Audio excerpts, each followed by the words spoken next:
नमस्कार कामगार मित्रांनो, बघा आता ई श्रम कार्ड बऱ्याच शेतकऱ्यांनी किंवा सर्वच कामगार लोकांनी काढलेले आहेत. हे आपण पाठीमागं केंद्राचा प्रोजेक्ट असल्याने सर्व शेतकऱ्यांनी, सर्व कामगारांनी, असंघटित कामगारांनी काय केलेले आहेत, कार्ड काढलेले आहेत. त्यांना UN नंबर हे लगेच काय केला जातो, 12 अंकी जनरेट होतो आणि दिला जातो. त्यांचं कार्डही त्यांना काय केलं जातं, दिलं जातं. ते PVC नसून PDF स्वरूपात आहे.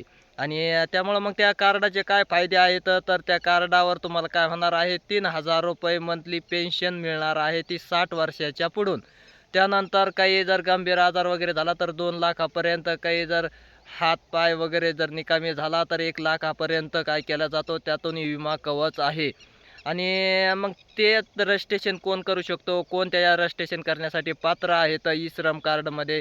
तर बघा, जे वेगवेगळ्या ठिकाणी वेगवेगळ्या प्रकारच्या वेगवेगळ्या क्षेत्रामध्ये कामं करतात खाजगीमध्ये.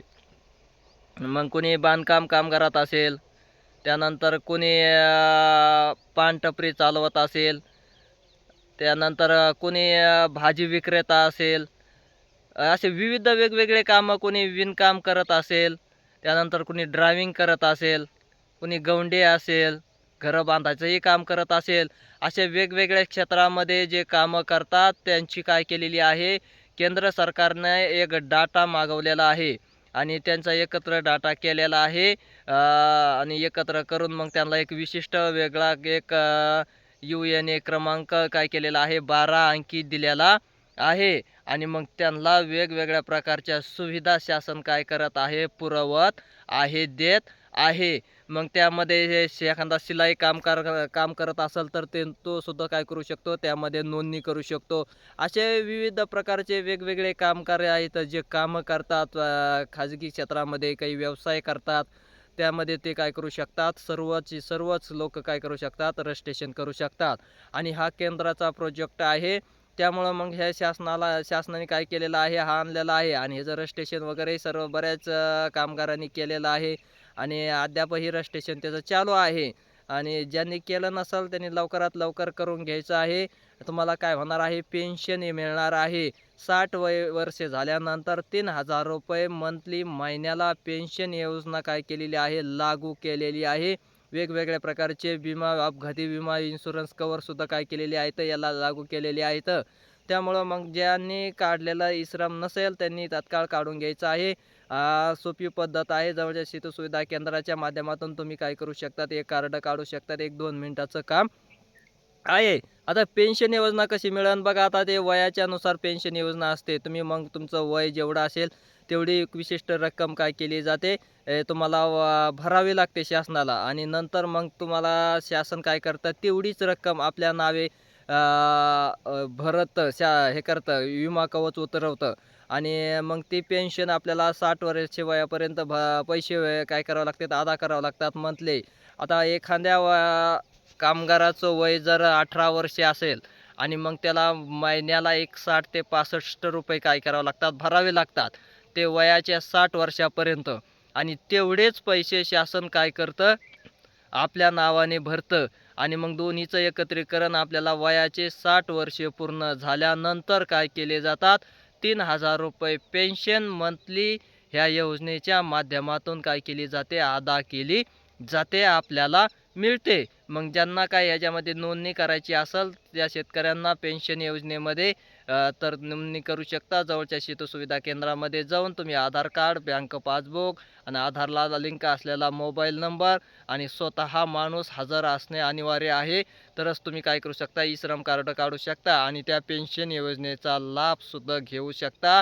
अनेक लोकांनी यामध्ये नोंदणी केलेली आहेत आणि मंथली ज्यांच्या वयाच्या हिशोबाने त्यांचे हप्तेही चालू आहेत. हप्तेही ते काय करतात, अदा करतात, भरत असतात.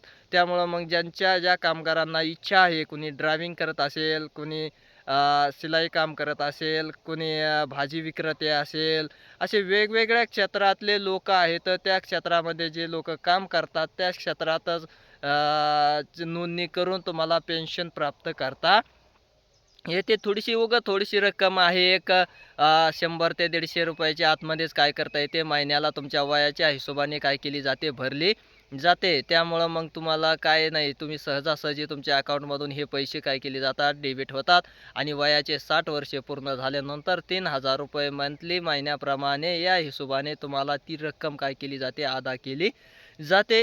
ही सर्व काय LIC थ्रू काय केली जाते, योजना चालवली जाते. त्यामुळं मग काही कामगारांनी म्हणजे हे बाळगायचं नाही, शंका वगैरे बाळगायची नाही. ही केंद्र सरकारची स्कीम आहे, केंद्र सरकारची योजना आहे ई श्रम कार्ड आणि हे सर्वच देशामध्ये काय केलेली आहे, राबवलेली आहे. बऱ्याच दिवसापासून राबवतच आहे. नवीन नाही तर ही जुनीच योजना काय केलेली आहे आणि बरेच कामगारांनी याच्यामार्फत लाभही घेतलेला आहे. मग त्यात कर्जाची सुविधा सध्या तरी उपलब्ध नाही, पण भविष्यात काय होऊ शकते. सध्या फक्त पेन्शन योजना आणि कामगाराच्या ज्या सुविधा आहेत त्याच काय आहेत ह्या माध्यमातून दिल्या जातात. ही चांगली केंद्र सरकारने योजना आणलेली आहे कामगारासाठी. असंघटित कामगार जे आहेत मग ते बांधकाम कामगारही त्या येतात. नंतर मग सायकल दुरुस्ती करणारे असतील, गॅरेजवाले असतील, हे प्रायव्हेट जे आहेत गाड्या धुणारे म्हणा, असे वेगवेगळे हॉटेल, मोठमोठाले स्मॉल, हे सर्व यामध्ये काय केले जातात, येतात आणि याच्या माध्यमातून मग काय होतं, त्याची नोंदणी त्यांचा एक डाटाबेस काय केलेला आहे, केंद्र सरकारने तयार केलेला आहे. त्यांना एक विशिष्ट क्रमांक दिलेला आहे. त्याच्या माध्यमातून मग वेगवेगळ्या पद्धतीचे वेगवेगळे कामगार जे आहेत त्यांना वेगवेगळ्या पद्धतीच्या त्याच कामगाराच्या त्याच कामाच्या रिलेटेड काय केले जातात, सुविधा दिल्या जातात. मग ज्यांना ह्यामध्ये नोंदणी करायची असेल ते जवळच्या सेतू सुविधा केंद्रामध्ये जाऊन नोंदणी करू शकतात. ह्याला काही नोंदणी करण्यासाठी जास्त कालावधी लागत नाही, 1-2 मिनिटाचा कालावधी लागतो आणि कागदपत्र सोपे आहेत. त्याची पात्रता म्हणलं तर 18 वर्षाच्या पुढून तुम्ही काय करतात, नोंदणी करू शकतात 18 ते 60 वयेपर्यंत.